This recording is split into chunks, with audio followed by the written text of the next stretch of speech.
જે પ્રકારે મને પણ ધ્યાન ઉપર આવ્યું છે કે અમરેલીની આ ઘટના બની છે અને નાની બાળા જે બાળકને આપણે હાથમાં લઈને એ બાળક સાથે રમવાની ઈચ્છા થાય, એની કાલી ગયેલી વાતો સાંભળવાની ઈચ્છા થાય અને એવા બાળકી સાથે દુષ્કર્મ કરવાવાળો શિક્ષક નરાધમને ક્યારેય ચલાવી ના લેવામાં આવે.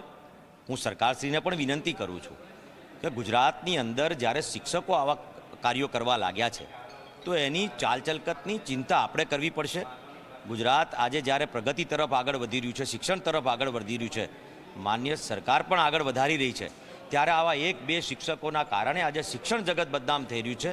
એને સેજ પણ ચલાવી ના લેવાય, કોઈ દાખલો બેસાડવો પડશે અને કડકમાં કડક સજા થાય તો જ હું માનું છું શિક્ષકો પણ એમાં ગભરાય અને આવું કૃત્ય કરતા એ પાછા પડે. માન્ય સરકારને વિનંતી કરું છું કે શિક્ષણ અને શિક્ષકો ઉપર કોઈ કડક કાર્યવાહી થાય તેવા દાખલા બેસાડવાની હું વિનંતી કરું છું.